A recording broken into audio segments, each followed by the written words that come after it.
Well, it must be coming around to that time of the year when PAG are back in session, and we're down here to find out about party politics. We've got David Cretney from the Labour Party, Andrew Newton from the Green Party, and Roy Hooper from Lib Van. Yes. So the question is a need for party politics? Well, absolutely, because when it comes to a general election, people should make a choice based on the policies that the various parties represent. At the moment, with the independent system, all sorts of policies could be put forward, and you don't know what you're going to get. If you did have a choice of political parties, then people can make a clear choice as to what direction they want the island to go in the next 5 years. Okay, well, you're established. Andrew, you're the sort of new boy in the block, I guess. Green Party is officially underway again, revamped. Yes, absolutely, and I would endorse everything that David said.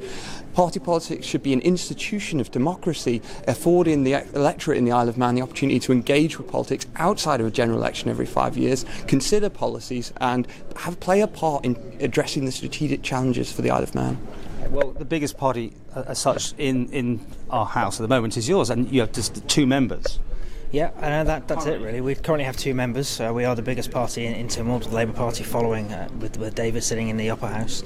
But I'd agree with everything that was said. We do have a real democratic deficit on the Isle of Man, in that the public don't really have a say in who their chief minister is. They don't really have a say in the direction of travel that the island is taking. You elect your own MHK, who then goes on to elect members of Legislative Council, but actually even that is indirect. So then when you're electing your chief minister, when he's picking his ministers, as a member of the public, you have absolutely no say over any of that part of the process. And yet that is the most important part, really, of executive government, is actually picking the chief minister, and the public don't have a say in that. So yeah, party politics definitely a must on the Isle of Man. But still minority. I mean, at the end of the day, you put various amount of people into the general election, and yeah, you got a certain amount of votes, but you didn't deliver. Well, you had 3 initially, of course. I should say that, of course. It wasn't that the public saying we're not interested in it?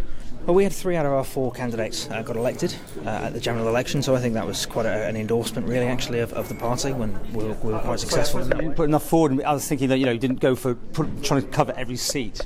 No, and I think if we had another chance to the next election, I'd like to cover more seats, if not cover every seat. I'd personally like to be contesting every single local authority election in the Isle of Man as well, from a party basis. But I think that requires a massive step up in the kind of party organisation and the size of parties on the Isle of Man. You've already highlighted there's only 2 members of my party in Tynwald. There's only 1 member of the Labour Party, and that's it, really. And so parties here are pretty small, so we have limited resources, and so we can only contest certain seats. So the last election, we took a decision, really, to contest the ones we thought we could win, which, like I said, 3 out of 4 of us got in, so I think that was the right choice to make. And David, just you there, you've been plodding away for years. You're not a bit despondent that you haven't been able to break through, and all the time you've been in politics, and it's a fair time now.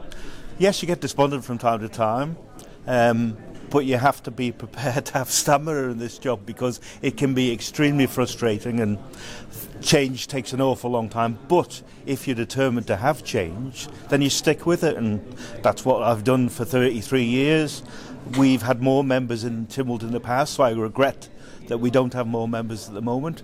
We will be contesting more constituencies at the general election in 2021. How many did you put up in the last election? 3. Right, and nothing happened there, so... Well, they got votes, but they didn't get sufficient votes. So, let's go to the new boy on the block, because the Green Party, up and coming, is very trendy and nothing else.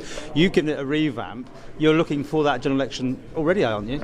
Yeah, elections should be the salient goal of a political party, and we are aiming towards that, and we ran 2 candidates in local council elections over the summer. However, there are also other facets to being a political party, engaging with the electorate, considering the strategic challenge, and advancing narratives that might be contrary to what the Isle of Man government is saying outside of an election. So we have that opportunity before us now, and we are looking towards 2021 as the next general election. Okay. Now, Lib Van stands separate to anything else in the United Kingdom, but are you associated with the Green Party? Are you associated with the Labour Party overall, in the views? Well, the Manx Labour Party has never been affiliated with the UK Labour Party. But the same sort of principles? Well, of course. Principles of equality, principles of fairness, and, those kind of issues are just as relevant today as they were when the Manx Labour Party was established 100 years ago. We have in the Isle of Man at the moment food kitchens. We have in the Isle of Man at the moment difficulties in housing. All sorts of social issues still exist, so we're still needed. And of course, just thinking about you're not going to be stand as an MLC, are you? So I'm not. I'm certainly there could be not. I don't like being an MLC. No. I've made no secret of that. But there could be no Labour at all. When do you Yeah, pass that on now? I've got 2 years to go. Right. Green Party, question to you, do you affiliate yourself with the United Kingdom?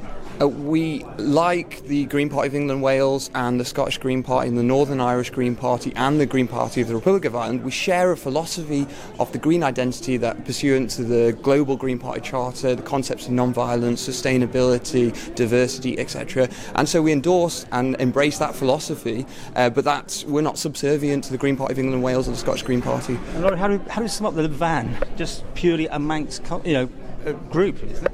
Yeah, well, Liberal Vannin, as was founded obviously by Peter Caron back in 2006. I think it was the first election the party contested. And we do have some links, some connections with sort of Liberal Democrats in the UK, with the Alliance Party in Northern Ireland, but actually, like you say, we are a completely independent, truly Manx party.